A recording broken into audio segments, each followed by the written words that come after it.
హైడ్రా కూల్చివేతలపై తెలంగాణలో అధికార ప్రతిపక్షాల మధ్య మాటల యుద్ధం నడుస్తోంది. తెలంగాణ ప్రభుత్వం డైవర్షన్ పాలిటిక్స్ చేస్తోందని మాజీ మంత్రి హరీష్ రావు ఆరోపించారు. ప్రజలు విషజ్వరాలతో బాధపడుతుంటే ప్రభుత్వం పట్టించుకోవట్లేదని, హైడ్రా పేరుతో ప్రభుత్వం హైడ్రామా చేస్తుందని ఆరోపించారు. అటు ప్రతిపక్షాల విమర్శలకు సీఎం రేవంత్ కౌంటర్ ఇచ్చారు. అక్రమ నిర్మాణాలు కూల్చివేయకపోతే తాను ప్రజాప్రతినిధిగా విఫలమైనట్టా కాదా అని ప్రశ్నించారు. ఈరోజు రాష్ట్రంలో పేరుకు ప్రజాపాలన, కానీ జరుగుతున్నదంతా ప్రజా సమస్యలను పక్కదారి పట్టించే పాలన. సమస్యల పరిష్కారానికి బదులు సంచలనాల కోసం కాంగ్రెస్ ప్రభుత్వం, రేవంత్ రెడ్డి గారి ప్రభుత్వం సమయం కేటాయిస్తూ ఉంది. ప్రత్యర్థుల మీద విషం జిమ్మేటువంటి కార్యక్రమానికి రేవంత్ రెడ్డి గారి ప్రభుత్వం పాల్పడతా ఉంది. లక్షలాది మంది ప్రజలు విషజ్వరాలతో, డెంగ్యూతో బాధపడతా ఉంటే, ఇంకొక వైపు లక్షలాది మంది రైతులు రుణమాఫీ జరగలేదని ధర్నాలు చేస్తూ ఉంటే, ఆందోళన చేస్తూ ఉంటే, వాటి నుంచి డైవర్ట్ చేయడానికి, ప్రజల దృష్టి మరల్చడానికి ఒక డైవర్షన్ పాలిటిక్స్కు ఈ ప్రభుత్వం ప్రయత్నం చేస్తూ ఉంది. హైడ్రా పేరుతో హైడ్రామా నడుపుతూ ఉన్నారు.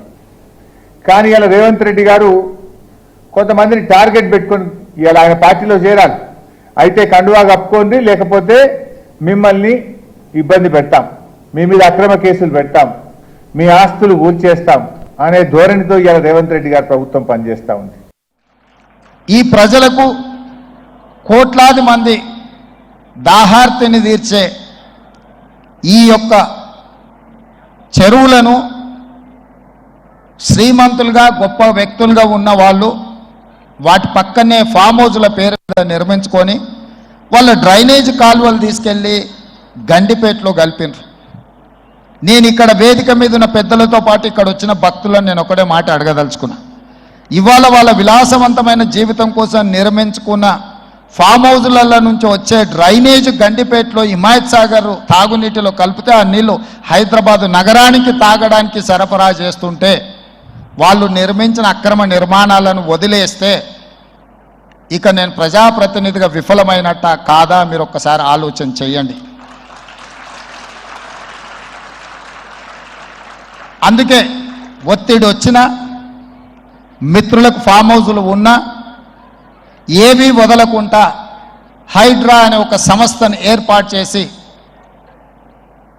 తెలియకుంటేనే ప్రజాప్రతినిధులం కొన్ని మన దినచర్యల్లో భాగంగా కొన్ని తప్పిదాలు చేస్తుంటాం. తప్పుదలు తెలవకుంటేనే కొన్ని తప్పులు జరిగిపోతుంటాయి.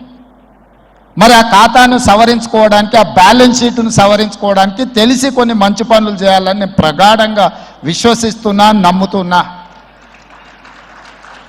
ఆ తెలిసి చెయ్యాలనుకుంటున్న మంచి పనులలో భాగము ఈ చెరువులను చెరబట్టిన వాళ్ళ నుంచి విముక్తి కలిగించాలన్న ఏకైక లక్ష్యంతోనే ఈరోజు చెరువులను ఆక్రమించుకున్న వాళ్ళను ఎవరిని వదలకుండా ఉక్కు పాదంతో అణిచివేయాలన్న ఆలోచన, అందులో నిర్మాణాలను ఏ ఒత్తిడి వచ్చినా వెనక్కి తక్కకుండా తొలగించాలన్న ఆలోచనతోనే ఈరోజు ఈ చెరువులలో ఉన్న అక్రమ కట్టడాలను కూలగొడుతున్నాము. దీనికి స్ఫూర్తి భగవద్గీత అనే కురుక్షేత్ర యుద్ధ సందర్భంలో అర్జున్